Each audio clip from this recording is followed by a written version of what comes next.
ಈಗ ನಾವು ಭಾಳ ಪ್ರಮುಖವಾಗಿ ಎಲ್ಲರೂ ಅರ್ಥ ಮಾಡಿಕೊಳ್ಳುವಂಥ ಒಂದು ವಿಷಯ ಕುಂಡಲಿನಿ ಶಕ್ತಿಯ ಬಗ್ಗೆ ನಾವು ವಿಚಾರ ಮಾಡಬೇಕಾದಾಗಿದೆ. ಕುಂಡಲಿನಿ ಎಂದರೇನು? ಕುಂಡಲಿನಿ ಎಂದರೆ ಸಂಸ್ಕೃತದಲ್ಲಿ ಅದರ ಅರ್ಥ ಒಂದು ಸುತ್ತುವರೆದಿರುವುದು, ಸುರುಳೀಕಾರವಾಗಿ ಸುತ್ತಿಕೊಂಡಿರುವುದು ಅಂತ ಅರ್ಥವಿದೆ. ಕುಂಡ ಅಂದರೆ ಒಂದು ಕುಂಡ, ಅದರೊಳಗೆ ಅನೇಕ ಈ ಎಲೆಗಳು, ಕೊಳೆತ ಎಲೆಗಳು, ಅವು ಇವುಗಳನ್ನೆಲ್ಲ ತುಂಬಿರುತ್ತವೆ. ಆದರೂ ಸಹ ಉಪಯೋಗಕ್ಕೆ ಬಾರದಿರುವಂಥ ವಸ್ತುಗಳು ಆ ಕುಂಡದಲ್ಲಿದ್ದರೂ ಅನಂತರದಲ್ಲಿ ಅನಂತವಾದಂತಹ ಒಂದು ದಿವ್ಯ ಜ್ಞಾನವನ್ನು ಅವು ಪಡೆಯುತ್ತವೆ. ಅದು ಆಳವಾದಂಥ ವಿಚಾರಧಾರೆ ಇರಲಿ. ಆದರೆ ಈ ಕುಂಡಲಿನಿ ಅನ್ನೋದನ್ನು ಏನಂತ ಕರಿತಿದ್ದೇವೆ ಅಂದರೆ ಶಕ್ತಿ ಅಂತ ಕರಿತೇವೆ. ಏನು ಶಕ್ತಿ? ಅವಳು ಮಹಾತಾಯಿ, ಅವಳು ಮೂಲಾಧಾರದಲ್ಲಿ ನೆಲೆಸಿರುತ್ತಾಳೆ. ಮೂಲಾಧಾರದಲ್ಲಿ ಈ ಶಕ್ತಿ ಇದೆ. ಕುಂಡಲಿನಿ ಶಕ್ತಿಯ ಒಂದು ಪ್ರಥಮ ಹಂತ ಮೂಲಾಧಾರದಲ್ಲಿ ಇರುತ್ತದೆ. ಆ ಮೂಲಾಧಾರದಲ್ಲಿ ಸರ್ಪಾಕಾರದಲ್ಲಿ ಅದು ಸುತ್ತಿಕೊಂಡಿದೆ. ಆ ಸರ್ಪಾಕಾರದಲ್ಲಿ ಸುತ್ತಿಕೊಂಡಿರುವಂಥ ಈ ಕುಂಡಲಿಯನ್ನು ನಾವು ಜಾಗೃತಗೊಳಿಸಬೇಕಾಗಿದೆ. ಇಲ್ಲದಿದ್ದರೆ ನಮಗೆ ಸಮಾಧಿ ಸಿಗುವುದಿಲ್ಲ. ಈಗಾಗಲೇ ಪತಂಜಲಿ ಹೇಳಿದಂಥ ಸಮಾಧಿ ಆಗೋದಿಲ್ಲ. ಕುಂಡಲಿನಿ ಶಕ್ತಿಯ ಮೂಲಕವಾಗಿ ನಾವು ಮೇಲಕ್ಕೆ ಏರಬೇಕಾಗುತ್ತದೆ. ಹೀಗಾಗಿ ಈ ಕುಂಡಲಿನಿಯನ್ನು ನಾವು ಜಾಗೃತ ಮಾಡಬೇಕೆಂದರೆ ಅದಕ್ಕೆ ಏನು ಮಾಡಬೇಕು? ಆಗ ಕುಂಡಲಿನಿ ಏನು ಬೆನ್ನೆಲುಬು ಇದೆ, ಬೆನ್ನು ಮೂಳೆ, ಬೆನ್ನೆಲುಬು ಅಂತ ಕರಿತಿದ್ದೇವೆ. ಎಡಭಾಗದಲ್ಲಿ ಈಡ ಅಂತ ಕರಿತಿದ್ದೇವೆ, ಬಲಭಾಗದಲ್ಲಿ ಪಿಂಗಳ ಅಂತ ಕರಿತಿದ್ದೇವೆ. ಅದರ ನಡುವೆ ಸುಷುಮ್ನ ಎಂಬುವಂಥ ನಾಡಿ ಬರುತ್ತದೆ.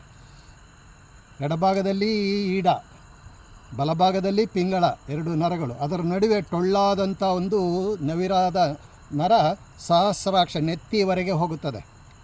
ಅದಕ್ಕೆ ನಾವು ಸುಷುಮ್ನ ಅಂತ ಕರಿತಿದ್ದೇವೆ. ಈಗ ಹೇಳಿದ್ದೇನಲ್ಲ, ಮೂಲಾಧಾರದಲ್ಲಿರುವಂಥ ಈ ದಿವ್ಯ ಶಕ್ತಿಯನ್ನು ನಾವು ಜಾಗೃತಗೊಳಿಸಿ ಆ ಸುಷುಮ್ನ ನಾಡಿಯಲ್ಲಿ ಮೇಲೆ ಏರಿಸಬೇಕಾದುದಾಗಿದೆ.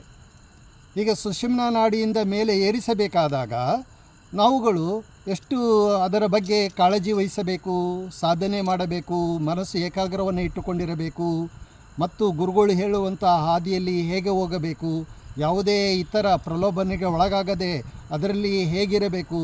ಅದಕ್ಕೋಸ್ಕರವಾಗಿ ಮೂಲಾಧಾರದಿಂದ ಈ ಒಂದು ಧ್ಯಾನದ ಮೂಲಕವಾಗಿ ನಾವು ಸ್ವಾಧಿಷ್ಠಾನ ಹಂತಕ್ಕೆ ಜಾಗೃತಗೊಳಿಸುತ್ತೇವೆ ಆ ಕುಂಡಲಿನಿ ಶಕ್ತಿಯನ್ನು. ಸ್ವಾಧಿಷ್ಠಾನದಿಂದ ಅದನ್ನು ನಂತರದಲ್ಲಿ ಪುನಃ ನಾವು ಮಣಿಪುರ ಚಕ್ರಕ್ಕೆ ತಿರುಗಿಸುತ್ತೇವೆ. ಮಣಿಪುರದಿಂದ ನಂತರದಲ್ಲಿ ನಾವು ಭಾಳ ಪ್ರಮುಖವಾಗಿ ಅನಾಗತ, ಅನಾಹತ ಎಂಬುವಂಥ ಚಕ್ರಕ್ಕೆ ತಲುಪಿಸುತ್ತೇವೆ. ಹೀಗೆ ಮತ್ತೊಮ್ಮೆ ಅದು ಮೇಲೆ ಏರುತ್ತಾ ಅದು ವಿಶುದ್ಧ ಎಂಬುವಂಥ ಚಕ್ರಕ್ಕೆ ಬರುತ್ತದೆ. ವಿಶುದ್ಧದಿಂದ ನಂತರ ಏರುತ್ತಾ ಆಜ್ಞಾಚಕ್ರ, ಅದು ಬುರ್ಕುಟಿ ಅಂತ ಏನು ಕರಿತಿದ್ದೇವೆ, ಎರಡು ಕಣ್ಣುಗಳ ನಡುವೆ ಹುಬ್ಬು ಇದೆಯಲ್ಲ, ಆ ಹುಬ್ಬಿಗೆ ಬುರ್ಕುಟಿ ಅಂತ ಕರಿತಿದ್ದೇವೆ. ಅಲ್ಲಿ ಆಜ್ಞಾಚಕ್ರಕ್ಕೆ ಬರುತ್ತದೆ ಅದು ಜಾಗೃತವಾದಾಗ. ಅನಂತರದಲ್ಲಿ ಮತ್ತೆ ಜಾಗೃತವಾದರೆ ಅದು ಸಹಸ್ರಾಕ್ಷಕ್ಕೆ ಏರುತ್ತದೆ. ಅಂದಾಗ ಈ ಕುಂಡಲಿನಿ ಶಕ್ತಿ ಸ್ವಾಧಿಷ್ಠಾನದಲ್ಲಿ ಅಥವಾ ಏನು ಮೂಲಾಧಾರದಲ್ಲಿ ಇತ್ತಲ್ಲ, ಅದು ಮೇಲೆ ಏರುತ್ತಾ ಸಹಸ್ರಾಕ್ಷದಲ್ಲಿ ಸಹಸ್ರ ದಳದ ಕಮಲ ಹೂವಾಗುತ್ತದೆ. ಅಮೃತ ಕುಂಡ ಅಂತ ಕರೀತಾರೆ ಅದಕ್ಕೆ, ಅಮೃತ ಕುಂಡ. ಹೀಗಾಗಿ ಯಾವಾಗ ನಮ್ಮ ಒಂದು ಜಾಗೃತಿ ಶಕ್ತಿ, ಕುಂಡಲಿನಿ ಶಕ್ತಿ ಏರುತ್ತಾ ಚಕ್ರಗಳಲ್ಲಿ 7 ಚಕ್ರಗಳಲ್ಲಿ ಏರಿ ಆ ಒಂದು ಅಮೃತ ಕುಂಡವಾಗಿರುವಂಥ ಸಹಸ್ರಾಕ್ಷಕ್ಕೆ ಬರುತ್ತದೆ, ಆಗ ಆತ್ಮ ಪರಮಾತ್ಮದ ಲೀನ ಆಗುತ್ತದೆ. ಅಂದರೆ ಶಕ್ತಿ ಅಂತ ಏನಿದೆ, ಮಾಯೆ, ಶಕ್ತಿ ಅನ್ನೋದು ಮಾಯೆ, ಅದು ಮೂಲಾಧಾರದಲ್ಲಿ ಇದೆ.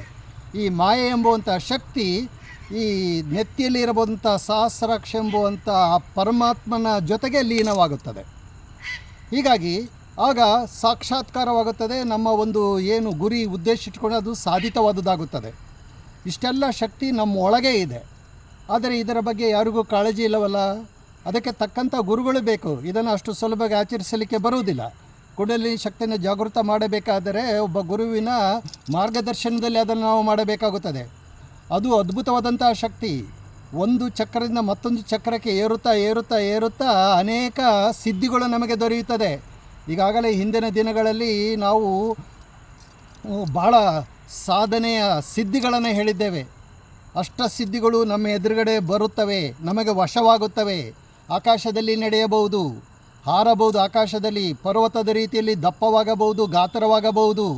ಮತ್ತು ಅಣುವಿನಲ್ಲಿ ಅಣುವಾಗಿ ಅತಿ ಚಿಕ್ಕದಾಗಿ ಒಂದು ಕಣವಾಗಿ ಸುಲಭವಾಗಿ ವಸ್ತುವಾಗಿ ನಾವು ರೂಪಾಂತರವಾಗಬಹುದು. ಹಾಗೆಯೇ ಆಕಾಶದ ವಿರಾಟ ರೂಪವನ್ನು ಪಡೆಯಬಹುದು. ನಮಗೆ ಏನು ಇಚ್ಛೆ ಪಡುತ್ತೇವೆ ಅದೆಲ್ಲವನ್ನು ಯಾವುದೇ ಪ್ರದೇಶದಿಂದ ತರಿಸ್ಕೋಬೋದು. ಇಚ್ಛೆ ಮಾತ್ರದಲ್ಲಿ ಯಾವ ಪ್ರದೇಶದಲ್ಲಿ ನಮಗೇನು ಬೇಕಾಗಿದೆ ಅದೆಲ್ಲವನ್ನು ತಕ್ಷಣವೇ ನಾವು ತರಿಸಿಕೊಳ್ಳಬಹುದಾದುದಾಗಿದೆ. ಇಂಥ ಒಂದು ಶಕ್ತಿಗಳೆಲ್ಲವೂ ಸಹ ನಮ್ಮ ಮುಂದೆ ಬರುತ್ತದೆ. ಆದರೆ ಈ ಶಕ್ತಿಗಳು ನಿಜವಾಗಿಯೂ ಸಹ ನಮ್ಮ ಆಧ್ಯಾತ್ಮ ಸಾಧನೆಗೆ ಅಡೆತಡೆಗಳು ಅಂತ ಈಗಾಗಲೇ ಹೇಳಿದ್ದಾಗಿದೆ. ಆದರೆ ಸಾಧಕನಾದವನು ಈ ಕುಂಡಲಿನಿ ಶಕ್ತಿಯ ಮೂಲಕವಾಗಿ ಅಷ್ಟೆಲ್ಲ ಶಕ್ತಿಗಳನ್ನು ಪಡೆದಿದ್ದರೆ ಅದನ್ನು ಜೀವನದ ಅಂದರೆ ಜನರ ಸಾಮಾನ್ಯ ಜೀವನದ ಬೆಳವಣಿಗೆಗೆ ಕಲ್ಯಾಣಕ್ಕೆ ಅದನ್ನು ಉಪಯೋಗಿಸಬೇಕಾದುದಾಗಿದೆ. ಅದರ ನಂತರದಲ್ಲಿ ಈಗಾಗಲೇ ಸಹಸ್ರಾಕ್ಷದಲ್ಲಿ ಆ ಕುಂಡಲಿನಿ ಜಾಗೃತವಾಗಿ ಹೋದಾಗ ಪುನಃ ಅದನ್ನು ನಾವು ಏನು ಈಗಾಗಲೇ ಹೇಳಿದ್ದೇನಲ್ಲ ಭೃಕುಟಿ ಎಂಬುದಾಗಿ ಆಜ್ಞಾಚಕ್ರ ಮತ್ತು ವಿಶುದ್ಧಿ ಚಕ್ರ ಹೃದಯದ ಹತ್ತಿರ ಬರುತ್ತದೆಯಲ್ಲ ಅಲ್ಲಿಗೆ ಪುನಃ ವಾಪಸ್ಸು ತರಿಸಬೇಕು. ಆಗ ವಾಪಸ್ಸು ತಂದಾಗ ಆಗ ಲೋಕಕಲ್ಯ ರಾಮಕೃಷ್ಣ ಪರಮಹಂಸರು ಅಷ್ಟೆಲ್ಲ ಸಿದ್ಧಿ ಮಾಡಿದರು. ಅವರು ಲೋಕದ ಜನರ ಸಮಸ್ಯೆಗಳಿಗೆ ಬಗೆಹರಿಸ್ತಾ ಇದ್ದರು. ಅಕಸ್ಮಾತ್ ಆ ರೀತಿ ಮಾಡಲಿಲ್ಲ, ಸಂಪೂರ್ಣ ಈ ಒಂದು ಶಕ್ತಿ ಮಾಯೆ ಎಂಬುದು ಸಹಸ್ರಾಕ್ಷದಲ್ಲಿರಬಹುದಂಥ ಆ ಪರಮಾತ್ಮನ ಲೀನ ಆಯಿತು ಅಂದರೆ 21 ದಿವಸದೊಳಗೆ ಮರಣವಾಗುತ್ತದೆ.